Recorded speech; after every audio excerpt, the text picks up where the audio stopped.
Okay, now for the last part. I've got all the frets in, and I've already cut them out with the Dremel. And then what I've done, I've masked them out, and I've been using this diamond file just to go with the edge, like so. Enough times that it's all the same length and that they're really nice. And I've also gone through it very carefully with the fret rocker, just to make sure that all the frets are nice and even and there's no clacking sound or clinks when you move it around and so you have to be really careful with that. And for some frets, like I expected, around the heel here, I had to file down a few of them a little bit, and then I had to re-crown them a little bit as well, because it's really hard to press them down here properly. And what I'm going to do now is I'm going to take my diamond file and I'm going to make sure that all these ends here are just ever so slightly rounded, like so. I don't like them to be really round, but it seems to be in fashion these days. People make them very round and soft looking, but I just want a little bit of edge off, nothing more. And I'll just go through all of them. It doesn't take a long time. Yeah, that's pretty good, I think. It's gonna take me a while, so I'll be back shortly.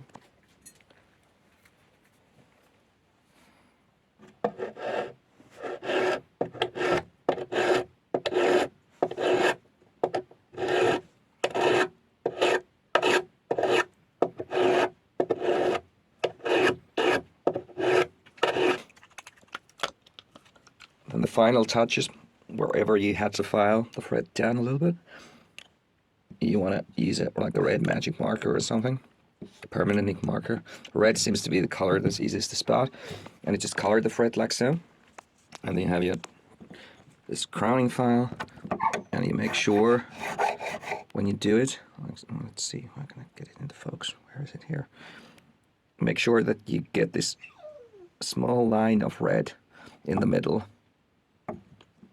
and that indicates that you have a nice shape. Just do it until you have this line left.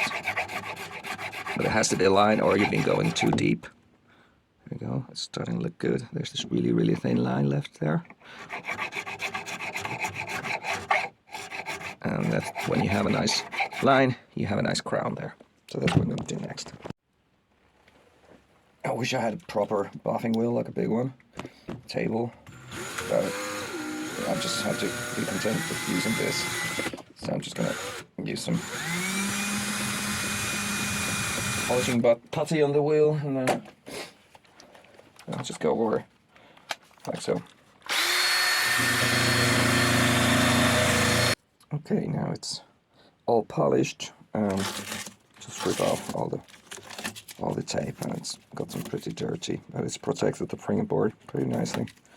So there isn't that too much to clean up afterwards. Yeah, and then I'll just oil it, and almost done here. Just using this linseed based oil. I use all different kinds of oils. Typically tongue oil is really good, but for fretboards I use this linseed based oil. I'll let it soak in a little and rub off all the excess. And then I'm going to take some really thin, or really smooth piece of sandpaper, like 1000, just a little bit, and just make sure that all the fretboard ends are really nice and smooth as well. So yeah, the final touches are done. It's an old guitar, so there are some really deeply rooted places where I've hit it with a pick, or just some really deep seated grime and dirt. It's looking pretty good. Final checkup with the fret rocker to make sure that all the frets are perfectly even. just you really need to put on the strings though, and wait for a while, because it's gonna live a little bit anyway after the oil has really gotten into the pores of the wood and so on. So what I'm gonna do is I need to make the saddle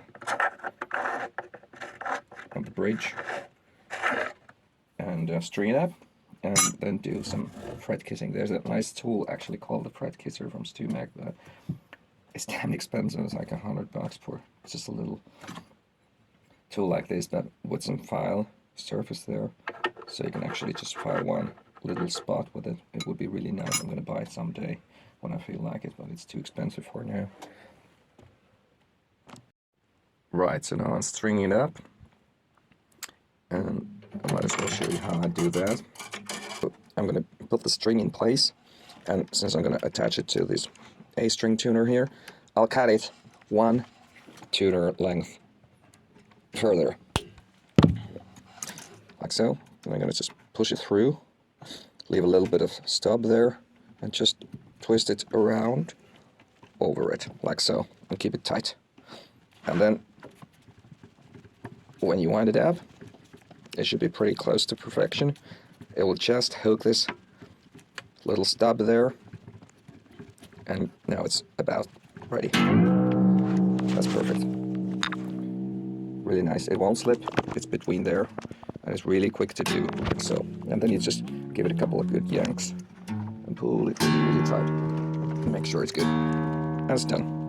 And for the thinnest strings, at least for the high E, you might want to leave a little bit of extra there, so it'll do maybe like over, under, over or so.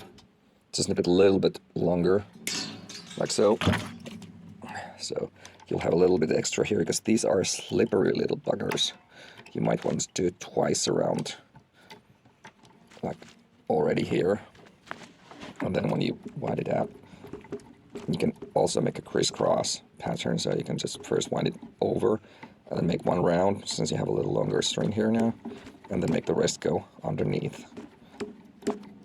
That'll help it stay there a little better. So now it's all done, and it's looking good.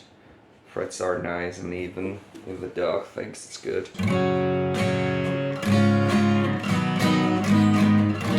Sounds nice. If the dog approves, right? So yeah.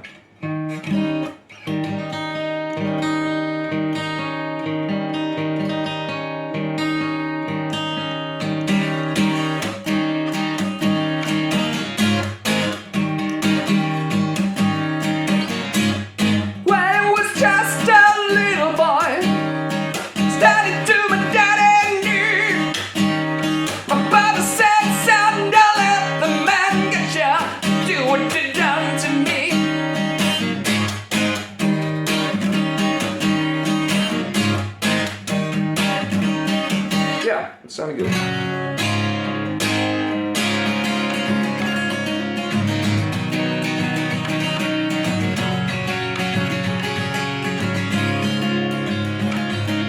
Oh, sweet child of mine. Oh, sweet love of mine.